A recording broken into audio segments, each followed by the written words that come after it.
Hey there viewers, and welcome back to the South Main Auto Channel. Got this 2008 Ford Escape. It's V6 all-wheel drive. Came in early this summer, late spring, sometime around there, with a check engine light on. And that's 5-6 months ago at this point. And it had a code in it, 446 I believe, for an EVAP vent control problem, and she also had a complaint that she couldn't fill it with gas. So just a quick visual inspection showed that the EVAP vent solenoid was stuck shut. I mean, this thing was just all rusty and froze shut, couldn't blow through it, wouldn't allow any vapor into the tank. Pretty cut and dry diagnosis really. Took in just to verify it, unhooked the hose from it, drove down to the gas station, fill it right up, no problem.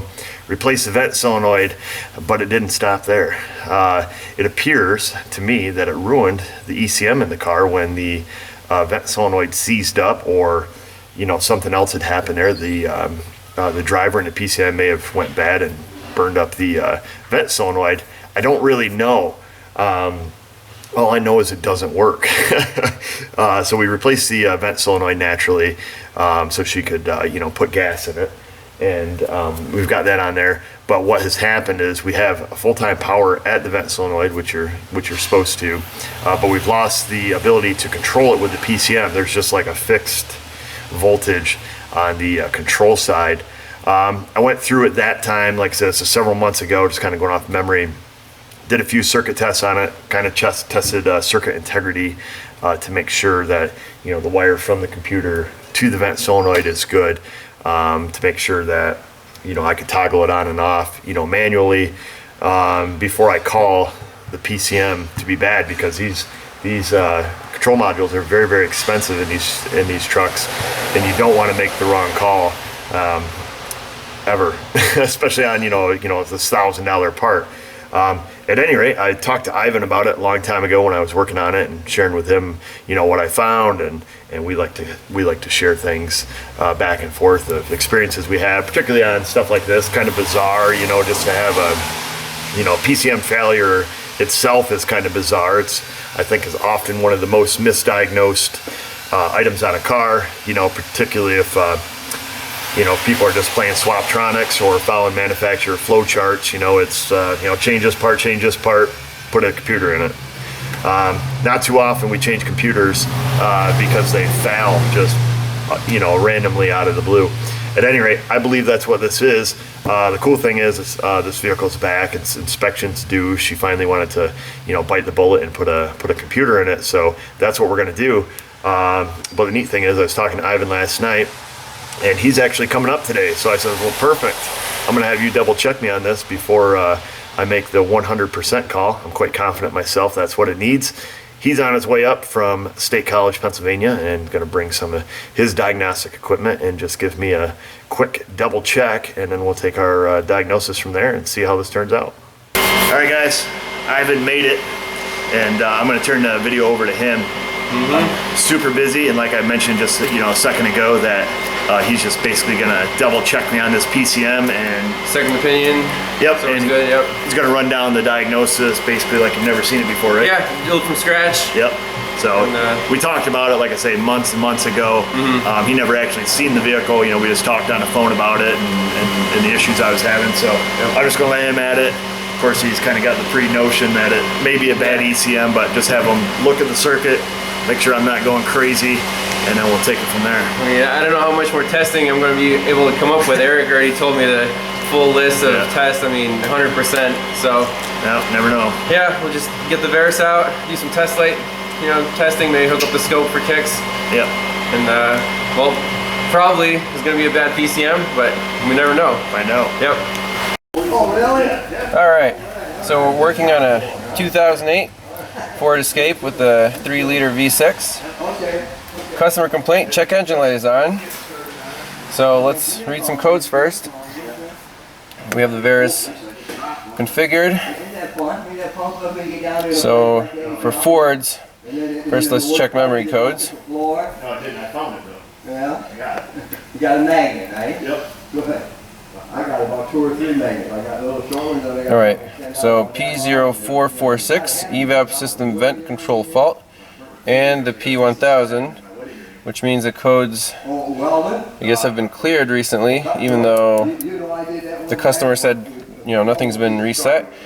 So we're chasing this P0446 vent control fault. I had a set of Allen wrenches. Okay. On the Ainsley, okay? It should be a basic circuit, but let's go back to our troubleshooter and make sure we're not missing any details to this particular model. And the ring was on the ring was touching the Allen wrenches. My Allen wrenches were dragging So on. 446. All right. There we go. Man, I thought I had hit my gun.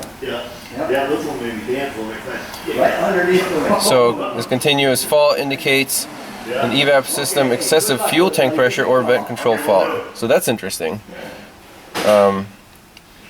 I thought it was just a control circuit, but it also has to do with fuel tank pressure. Okay. So the PCM can command the vent solenoid through a duty cycle. So it's not just on or off. I guess this system actually pulses the control side of the circuit. So basically it's checking circuit integrity. Possible causes are the solenoid circuit is shorted power ground, open internal in the PCM, bad solenoid, connectors, and harness. So pretty standard information, but still worth a look. So from here, let's do we'll check if we have bidirectional controls, and we'll do some checks at the vent solenoid itself. Alright, so in the engine menu, let's see what functional tests, bidirectional controls we have on this vehicle.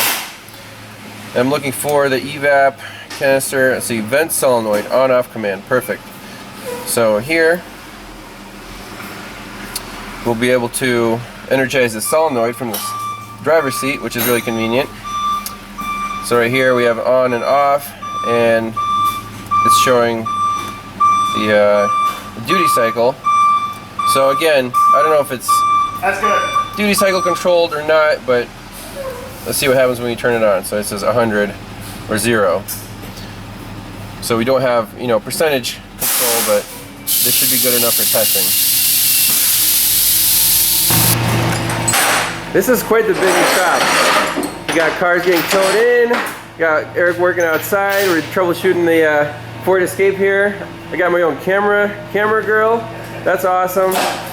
This is a happening place. Alright, so we're going after this vent solenoid. It lives right here on the driver's side. So first, I'm going to unplug it. I got my test light connected to ground. We're just going to check if there's a feed. It's a 2-wire connection, obviously. So one side should be constant power. So let's check both. Alright, we got 12 volts on that, and that's our control wire. So we definitely have a good feed to the solenoid. So we're not worried about fuses at this point. So let me reconnect my test light to battery positive, and we'll command this solenoid on with the scan tool and see if it lights our test light. Okay, so now the test light is connected to battery positive, and I can't really check it under here since, oh, there we go, fuel filter, that's grounded. So our test light works. So let's go after the control side of the solenoid here on the connector. So there are 2 wires. The green one is the control. Now I touch it and the test light is lit, but not as bright as if I would touch it on the fuel filter here. So maybe we can see how the brightness changes. See, that's a good ground, and then on this wire right here, it's kind of dim. And that's without commanding the solenoid off. Right now, the command is 0% duty cycle. So let's change the command, turn it on, and see if our test light actually gets brighter. Okay, so I'm holding a test light on that pin. I'm going to command the solenoid on. It's on right now. I see no change at all. On, off, on, off. So the bidirectional control is not doing anything to that control wire. The way it's supposed to work is the test light should be off when that driver in the computer is off, and then when I command it on, it should be a full ground. Our test light should be bright, but it's somewhere in between, so that's definitely a problem. Next check, I'm just going to throw the graphing meter on here and see if it's pulsing it, if it's a duty cycle control, and then we'll go to the PCM and check the same wire at the computer. Alright, so we have our lab scope pulled up here, 12 volt scale. Let's check the power side. So live reading 12.0, so that's a good feed. Now on the control side, I'm on that pin right now, and I'm seeing zero volts. So now let's load it with the test light and see, since our test light was actually dim, let's see what's going on if that circuit is being actually turned on. So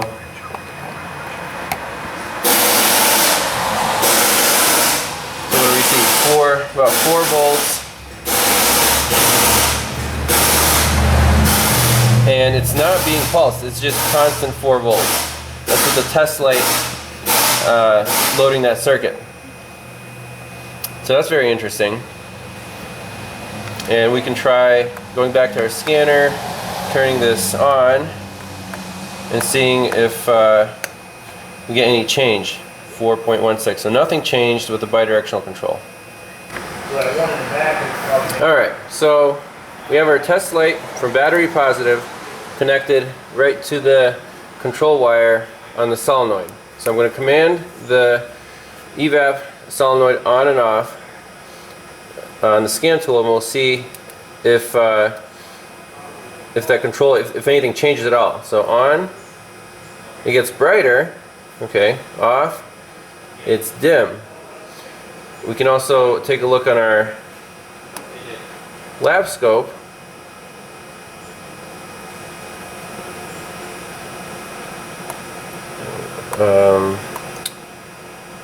20 seconds.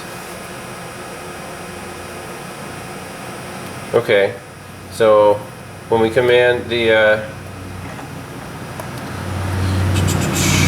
let's command it on, go back to our scope. So see, it's grounded, it test light's bright, we have 0 volts, that's good. That driver is functional, it is grounding the circuit fully. And just to check mechanically, is the solenoid good? We shouldn't be able to blow through this hose right here. So I'm going to try blowing through it. Can't blow through it. Okay, so let's turn it off now. So off. Test light went dim. Let's see what we have in our scope. So now we have about 4 volts on our scope.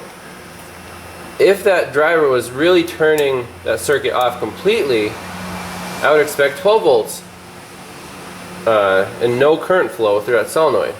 Now again, mechanically it should be off right now, but it still can't blow through this. You know, when the solenoid's off, it should be free flowing. Now let's unplug it and make sure that the solenoid itself is functional. So apparently we still have enough current flow through this thing to energize it, and it's still closed. So I'm going to unplug it, and I should be able to blow through this. Yep. So unplugging it, turn the solenoid off completely, and the solenoid itself is fine. So the question is, at the computer, why are we not completely turning off this driver? That's my question. So I guess we'll go up to the computer next. Alright, so now we're at the computer. Luckily it's easily accessible. We found our control wire here. It's a green wire, pin 13 on connector B. We're back probing that.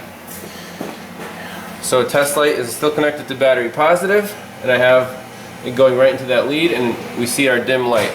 So let's do our bidirectional command again. See if we get the same result as we got on the solenoid itself. And this will verify wiring integrity, that the wiring is good from the solenoid to the computer. So turning it on, watch the light.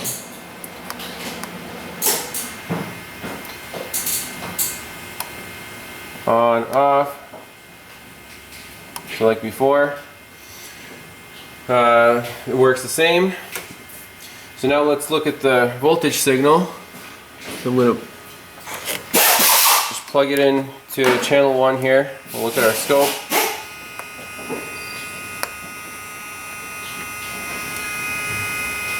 Okay, so we're at 3 volts. I guess system voltage is getting a little weaker, but we can do the same bidirectional control. Let's turn it on.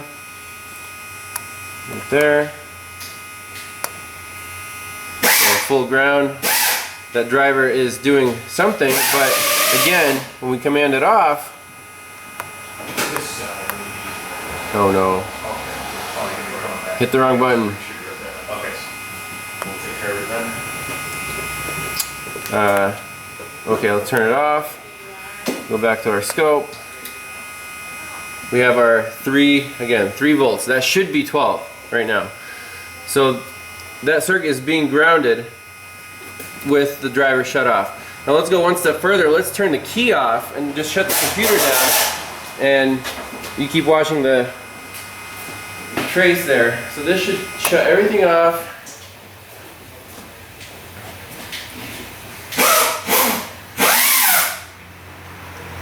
So the question is, why do we still have 3 volts on there? It didn't change a thing. You shut the computer off, that pin is still partially grounded. So we can, just to make sure that wire is sound, we'll unplug this connector. Okay, connector B right here. So we unplug that. Look at our trace. See, that went high. So right now the voltage is coming from the fuse to that solenoid back to the control wire, and that's what we should see with the driver off. But when it's plugged into the computer with the system shut off,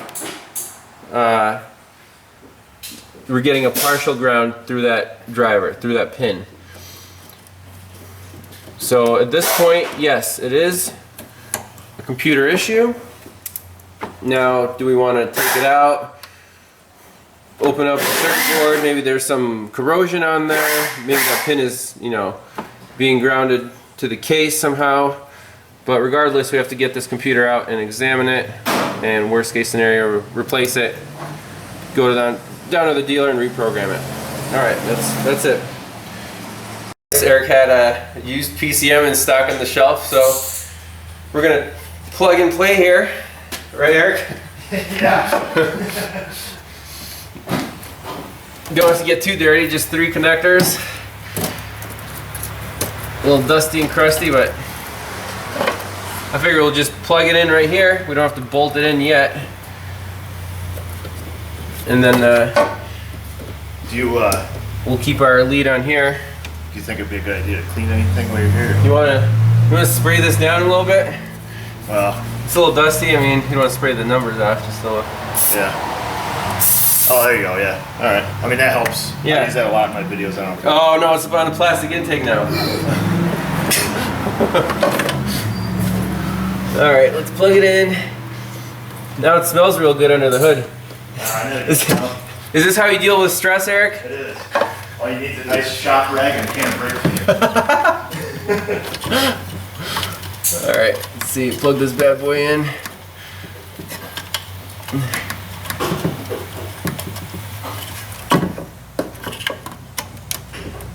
It's supposed to just slide right in, right? Am I doing something wrong? Oh, I got it upside down. I was just messing you guys. Oh, I was gonna say, if you do it that way, you gotta like hit them really hard.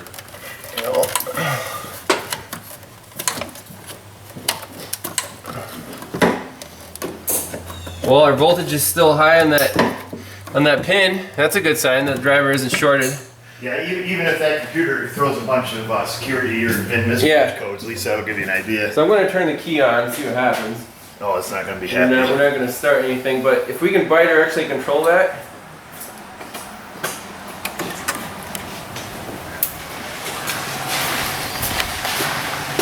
Alright, so still got system voltage on that pin. So let's turn it on bidirectionally and see if our computer communicates. So it's probably going to be a little bit angry with the used computer, but... Alright, we're going for it. On. Bam. You heard it, actually heard it click. Yeah, sweet. Good diagnosis then. Yeah, so it helps to have a used PCM to try out. Yeah, I'm glad I had one in stock. Alright. Maybe you'll just run with this now. I doubt it. You don't doubt it, yeah. Yeah, it's got to have some VIN mismatch codes and Yeah, well, every single module on this thing. So turn it off. So this is verified fixed, now we just need to program it so it's not throwing security codes. So yep, system voltage there. So you made the right call, Eric. That was a lucky guess. Lucky guess on your part, huh? No. No, we're 100%. Alright, well. Yeah, no, that's good. I mean, that's what we diagnosed, but nobody likes making the call on the box. Yeah. So the story behind the used one is, you know, naturally I quoted out a new one when we did the job. Uh-huh. It was like $1,200-1,300. It was something foolish. It was super expensive, which, you know, it is what it is. They didn't make it aftermarket. There was no remanufactured units for this specific one. They made them for like the 4-banger, not this one. The only one, when I called Ford to order this, there's only one available in the United States. It was in Ford at some dealership, so it was pending for somebody Wow. else's replacement. So this lady's going to be months, you know, Exactly. waiting for one because they said they'd have to build it. From scratch. Yeah, evidently. Soldering the Yeah, components yeah. I and mean, they're stuff. going out. I mean, it's the real deal. Digging up the ore, making that aluminum. Yeah. It was going to be a pretty big procedure. Huh. So I called the Ford dealership, one of the local ones. Asked them, will you reflash a used PCM for me? The first one told me to go pound salt. The second one said they were willing to try it. Yeah, So, but yeah, I mean, they at least sounded cool about it. They were like, yeah, we'll try it. Sometimes it works, sometimes it doesn't. I did look on Mitchell. There's a full procedure on how to program. But you need the Ford. You got software. you got to have the IDS. I checked on my Autel. I can reprogram several modules on the car, Okay. but not the PCM. Of course, Yeah. I don't have a pass-through device, and of course, you know, Ford doesn't release all their software for every module. So yeah, I have no idea what codes does it have. I'm just kind of curious. Let's scan it. So yeah, we got. Just kind of curious. This thing's got to have like a host. codes menu, memory codes. So self-test. See what memory codes are. It's got to. My Veris would have never ran this long. Self-detected engine disabled. Yep. Okay. Yep. So, yeah. Gosh, too bad we couldn't just flash that. I can't believe it doesn't have a VIN mismatch code. You want me to crank it? Oh, it ain't gonna start. Yeah. Fuel system disabled. Yeah. So probably if you did a full module scan, probably all the other modules have codes in it. I would imagine here. Okay. Can you go back and do a full scan? I don't think the older software does full scans. Oh, okay. Gotcha. I got the 14.2. Oh, okay. So Maybe that's why mine doesn't work.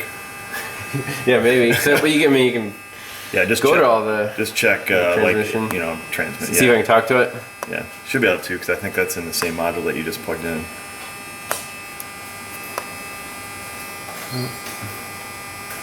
Yeah, Same thing? Same code, yeah. 'Cause Okay. I think these PCMs are like body transmission engine. I think. I'm not positive on that, but Yeah. I'm pretty sure these 3-wire Ford PCMs control all 3 functions. So at this point, we're just plugging the old one back in, driving it to the dealership, plugging that one in, Yep, having them hopefully flash reset it. I mean, Alright. it'll save a ton of money because this is like a tenth of the cost of a new one. Oh, so. absolutely. Well, at least that confirms it. It's 100%. But So at least that driver's good. We don't know if there's anything. yeah, we don't know else. anything else wrong. That thing could be a toilet. We don't know. All right. Yeah, but no, that's cool. It makes me wonder because I mentioned before you got here when I was doing the intro that the original, at least I think I mentioned it, the original vent solenoid when this lady came in, Yep. 2 complaints were money light was on and she couldn't put gas in it. Right. You know, like I said, quick and dirty. While your vent solenoid's probably stuck. I got underneath it. You couldn't blow through it. I unplugged it. You couldn't blow through it. So you know. mechanically it was stuck. Yeah, mechanically, But it was electrically- physically stuck. Electrically it was still good. Electric, I didn't Oh, check you it, was didn't check physically stuck, you know, so at that point, I just slapped one on it, went, read the code, PO 446, oh Uh-huh. yeah, well, it's broke, put one in it, cleared the codes, my light is right back on, I'm like, well, that's weird. So the one variable, if that old one, even though mechanically it was stuck, Yeah, what if electrically it was just shorted or something? well, unplugged, it was still stuck, but yeah, I mean, Yeah, but did that did cook the this, driver? that's cooking, yeah, that I don't know. If the resistance is zero, Yeah. then I think when you and I originally talked months Potentially. ago, you asked me, hey, did you keep the old one? Cause you want, yeah, you want I always keep the old I'm like, parts. nah, I throw it in the garbage. Oh, yeah, I well. don't keep none of this crap, so. All right, well, I guess we'll hope for the best. We know the solenoid's good now, and PCM, if they can program it, then we're Great. good to go. Yeah, if we'll take the camera with us, and Yeah. they don't Get let you in the their, shop. yeah. They got like a state-of-the-art waiting room. Yeah, big Uh-huh. TVs, little bar, the back and side. Right. Yeah, it's nice. But they're also like $100 and some dollars, $125 an hour. Well, I get what you pay for. Well, we're It's 65. not like here, you're waiting Yeah. and everything. Yeah. All right, cool. All Well, right, I guess we'll put tires on it, and we'll take it to the dealer. awesome. All right, so we got our new PCM installed and reprogrammed by our friendly Ford dealership. It was actually a very pleasant experience, unlike Eric's most dealership experiences. He said he's had some nightmare trips to the dealer to get stuff like this done because, stuff like this, you can only go to the dealer and get it reprogrammed unless you have the Ford specific software and all that jazz. Alright, just for the sake of a good video, let's verify that our voltages on that control pin at the computer are correct. So when the solenoid is commanded off, we expect what? High voltage on the control pin, because again, the voltage is being sent from the feed through the solenoid on the control wire looking for a ground. The driver is off, so this is good, 12 volts. Before, if you remember, we had about 3 or 4 volts, so there was a partial ground that explained our dim test light. But here the driver's off, we have 12 volts, that's good. And when we turn the solenoid on, the driver on, we instantly see it being pulled to ground. So that's another way to verify your voltages on that control pin. So this one's good to go. No more check engine light, passed state inspection, no issues. All right, well, that's it, viewers. We got it all fixed. I'm glad Ivan came down to give me some reassurance that the PCM was bad. It's a pretty simple 2-wire circuit, but like I mentioned in my earlier portion, that PCMs they just don't go bad that often. And Yeah, it's the hardest call to make, at least from my experience. yep, especially when you're It's on dealing, the line. yeah, you're dealing with $1,000+ item. Yeah. If you make the wrong call, it gets branded into you like a branding, and you don't want to do that. Especially for your customer's sake, it's not your money, so you want to make the right call. I know I was busy. I was just slammed today, and like I say, Ivan did the video. I don't know what it looks like, but I'm sure I'll find probably out. amateur. Yeah, I'm sure we'll find out. But I was doing stuff, and we went down. We got it flashed. The Ford dealer that we took it to was super. They even gave us a sweet Suzuki. What was the thing? Yeah, they gave us a rental or a loaner card. Yeah, they gave us a loaner car that had lunch. the TPMS light was on and the inspection was overdue.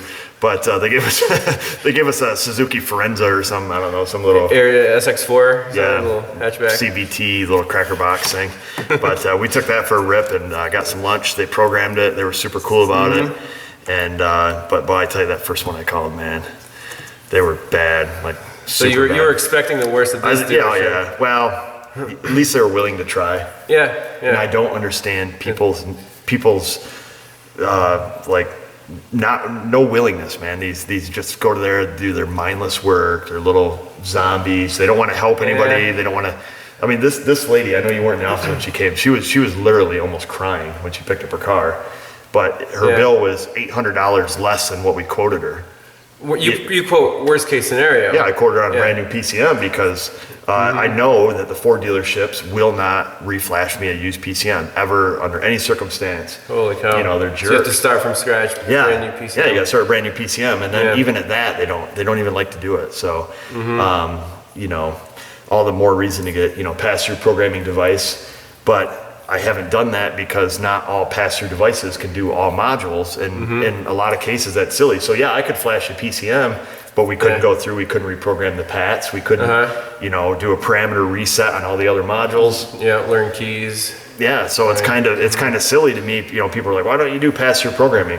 It's not all available yet. It's so incomplete. It's kind of silly. Yeah, you can do updates on working good PCMs, but I don't know. To me, that's But you got a Ford dealership half hour down the road, so Yep, at this exactly. point it makes sense to do Yeah, that. and this was a brand new Ford franchise, so I think they kind of want a good relationship. Yeah, it seemed real nice and clean and everything. Oh yeah, and they were super nice. And I knew the guy that did the flash, so that was Yep. real helpful to know as a local guy that a few grades ahead of me in school, but he's kind of old school That's mechanic cool. and. So you got a connection with that dealership now. So that works. It's always good. Yep, to that's have. helpful. But yeah, you can see, once you do your simple circuit checks, know you got good circuit integrity, you gotta go with the facts. That's it. Yeah, there wasn't much more. Yeah. You tested at the component. You tested the computer. Yeah, I didn't see what Wiring you were was doing there. when you were testing it. Same thing you did. Yeah, I was gonna say probably the same thing Yeah. I did. But you just don't think of it. Some stupid $40 EVAP vent solenoid. Yeah, it wasn't even a drivability issue. It was just Nope. emissions Yep. just to get the light off. Yep, money lights on, no inspection. New York State says that car is not meeting emissions. Mm-hmm. Well, of course, it is letting hydrocarbons out in the atmosphere, but so is a Volkswagen. There's only one Ford. But- so anyhow, I guess that's it. All done. We even used a little brake clean, so that's good. I know everybody will be happy there. Probably not the best use for it, but Yeah. Yeah, if you're using a torch and you got wedding ring on, wear gloves because when you got to rip it off with all your skin attached, it kind of hurts. I was but- looking forward to that manifold video on the I where know. you're torching. That was for a viewer too. Had a viewer bring in an F-150 for a manifold job and just went full grill on it. I just blow the heads off all the bolts. not like the one with the Dodge where you heat it up and Nope. Just take the torch, Nice and- cut the heads off all the bolts, pull the manifold off, pull all the studs out, and just done. Yep. 1 tube barbecue, I like to say. And there was a barbecue. Got myself there. Got a couple of stage 2 burns here. No big deal. We'll get past it. So you'll heal up. chicks dig scars, anyways. No band-aids, you gotta show Yeah, them no off. band-aids. Yeah, you get some brake clean and dirt in there. It's totally disinfected. That's true. That's another Yeah. use of brake clean, It is. disinfectant. Yeah. Get a little cut, just Don't be a Sally. Just spray it out. Black tape it if you got to. So. I'm not up to that level yet. Yeah, of, hardcore. surgery here. Yeah, we do what we got to do, Yeah. But at any rate, viewers, thanks for watching. Check us out on Facebook. I'll leave a link to Ivan's page here on YouTube and his channel. Go check him out and make sure you subscribe there. You can find us on Facebook and Google Plus. And just remember, viewers, if I can do it, you can do it. Thanks for watching. See you guys later.